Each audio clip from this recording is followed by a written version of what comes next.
दोस्तों, आपका स्वागत है योगेश महाजन लीगल चैनल पर। योगेश महाजन लीगल चैनल पर हम आपको प्रस्तुत करेंगे नवीनतम सुप्रीम कोर्ट के फैसलों और विभिन्न अन्य न्यायालयों के फैसलों पर और विधि ज्ञान को प्रसारित करने का प्रयास करेंगे। इस चैनल पर हम न्यायिक फैसलों के महत्व को समझाने और विधि समझौतों की युक्तियों को समझाने का प्रयास करते हैं।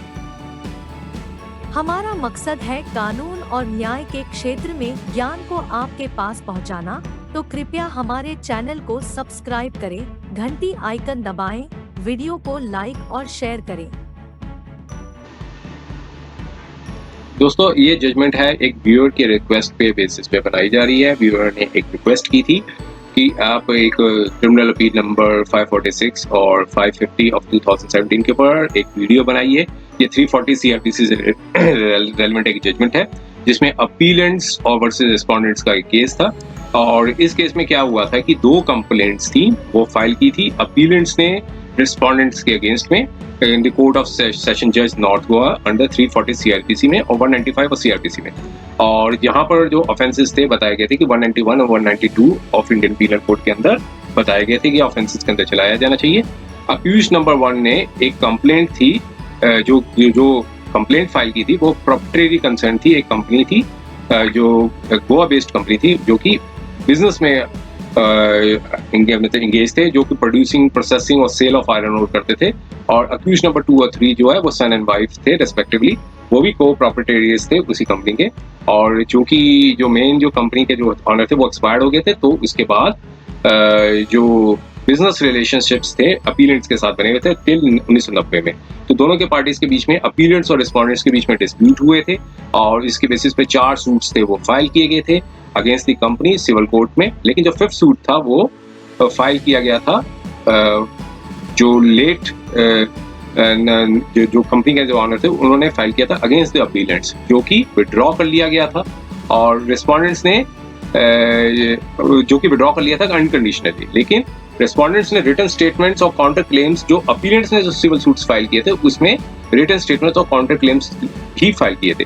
अब जब 5th सूट जो विड्रॉ कर लिया था तो फिर उसके बाद क्रिमिनल कंप्लेंट्स वो फाइल की गई थी। और इसमें अपीलेंट्स ने कंटेंट किया था कि जो रिस्पोंडेंट्स अक्यूज्ड हैं उन्होंने एक फॉल्स एविडेंस दिया है और एक फॉर्स्ड डेबिट नोट्स हैं और फॉल्स एंट्रीज की हैं बुक अकाउंट में। और 2 ऑर्डर्स आए उसके बाद रजिस्ट्रेशन सेशन जज ने, और लेकिन जो कंप्लेंट्स थी उसको रिटर्न कर दिया और कहा कि कंप्लेंट्स जो है उसी कोर्ट में फाइल करें जहां ऑफेंसेस वो हैं वो कमिट किए हैं। और उसके बाद कंप्लेंट्स थी वो learned judicial magistrate first class की रिस्पॉन्स डिस्ट्रिक्ट में फाइल की गई और डिपोजिशंस दिए गए विटनेस द्वारा।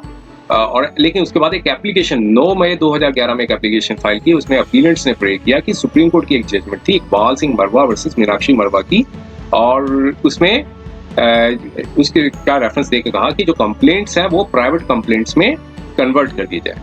और फिर उसके बाद 2 ऑर्डर्स आए जुडिशियल मजिस्ट्रेट के, उन्होंने कंप्लेंट्स को प्राइवेट कंप्लेंट में कर दिया और जो प्रोसेसेस थे वो 191, 192, 193 ऑफ इंडियन पीनल कोड के तहत जो है समन्स थे वो इशू कर दिए।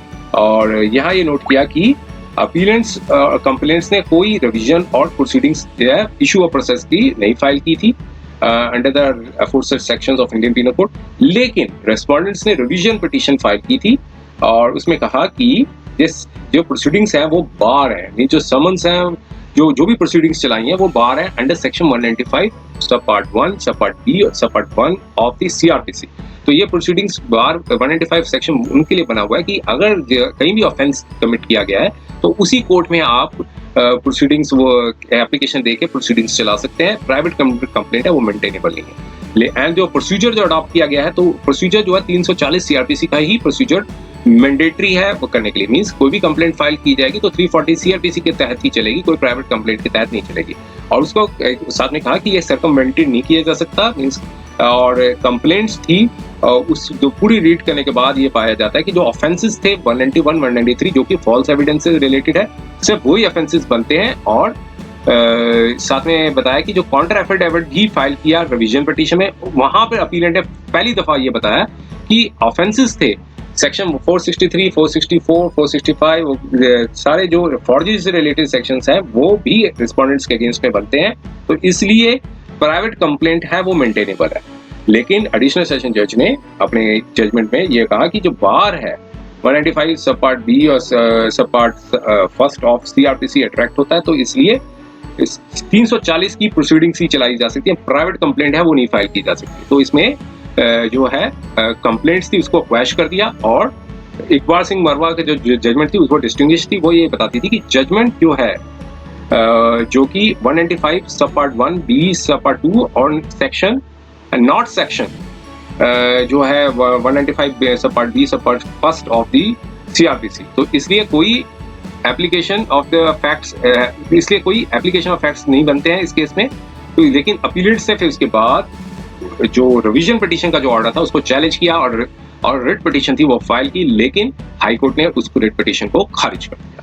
और अब यहाँ पर फिर फाइनली जो हाई कोर्ट के ऑर्डर पे चैलेंज किया गया था सुप्रीम कोर्ट में, और जो लर्नड एडवोकेट थे वो अपेयर हुए अपीलेंट्स के, उन्होंने कहा कि कंप्लेंट्स जो थी उसमें काफी जो ऑफेंसेस है मेंटेनेबल है, क्योंकि डेबिट नोट्स थे वो रिस्पोंडेंट द्वारा किए गए थे जो कि टोटली फ्रॉडुलेंट थे, और इस सपोर्ट करने के लिए अमाउंट्स जो था वो ओन्ड किया गया था अपीलेंट्स द्वारा टू द रिस्पोंडेंट ने कुछ पैसा लिया हुआ था, और रिस्पोंडेंट के काउंसिल ने ये भी अपीलेंट के काउंसिल ने ये भी आर्ग्यू किया कि जो फिफ्थ सूट था वो विड्रॉ कर लिया गया था, और रिस्पोंडेंट्स ने रियलाइज किया कि एविडेंस जो है वो टोटली कंप्लीटली विलाइज हो जाता है और फिर एक फॉल्स केस बनता है।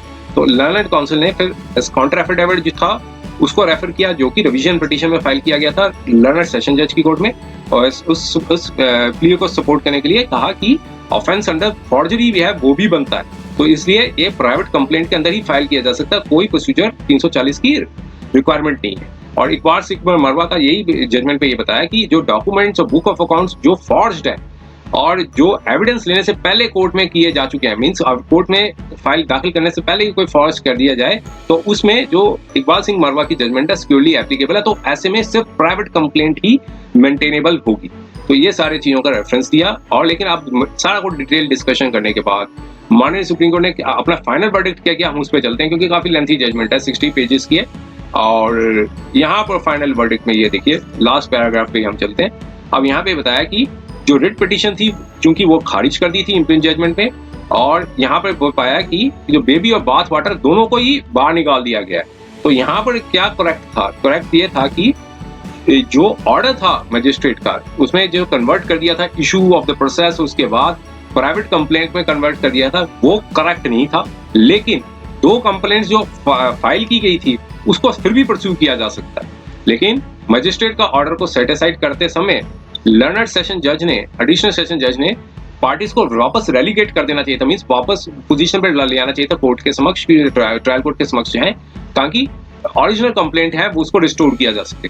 तो जो पार्टीज ने जो ओरिजिनल कंप्लेंट जो फाइल की गई है उसको जो कि कन्वर्ट की हुई थी प्राइवेट कंप्लेंट में, तो इसलिए वो, लेकिन ये जो प्रोसीजर जो अडॉप्ट किया था जो मजिस्ट्रेट का, उसको वो बेशक गलत था, लेकिन सीरियस ऑफेंसेस भी कमिट किए गए थे, तो इसलिए क्योंकि लर्नड सेशन जज ने वापस नहीं किया था, रेलीगेट नहीं किया था, वापस ओरिजिनल पोजीशन में नहीं भेजा था, तो यहाँ पर यही कहा कि जो अपीलेंट के काउंसिल ने जो एकदम सही बताया कि सीरियस ऑफेंसेस जो है वो बनते हैं 191 192 ऑफ इंडियन पीनल कोड में, लेकिन कंप्लेंट्स को फिर भी कंप्लेंट को क्वैश कर दिया गया, मींस प्रोसीजर बेशक गलत किया, लेकिन ऑफेंसेस बनते थे, लेकिन कंप्लेंट्स को क्वैश नहीं करना चाहिए था। तो यहाँ पर अब कोर्ट ने कहा कि इस दोनों कंप्लेंट्स को रीइंस्टेट किया जाता है ओरिजिनल फॉर्म में, और ताकि उसके प्रोसीड किया जा सके following the drill of 195 340 of the CrPC. तो इसलिए दोनों अपील्स को, मतलब जो अपील्स जो फाइल की थी उसको डिस्पोज कर दिया अकॉर्डिंगली। ये 2 सितंबर 2020 का ये ऑर्डर था। उम्मीद है कि यह वीडियो आपको पसंद आया होगा। अगर आपने अभी तक हमारे चैनल को सब्सक्राइब नहीं किया है तो कृपया इसे सब्सक्राइब कर ले और बेल आइकन दबाकर नोटिफिकेशन प्राप्त करें, ताकि आप हमारे नए वीडियो से अपडेट रह सकें। अगर आपको यह वीडियो पसंद आया हो तो कृपया लाइक करें और अपने दोस्तों के साथ शेयर करें। हमारे चैनल पर आपको न्यायिक मुद्दों, कानूनी सलाह और कानूनी अपडेट्स के बारे में नवाचारिक और महत्वपूर्ण जानकारी मिलेगी। हमारे साथ बने रहें, क्योंकि योगेश महाजन लीगल आपके कानूनी सवालों का सहायक है।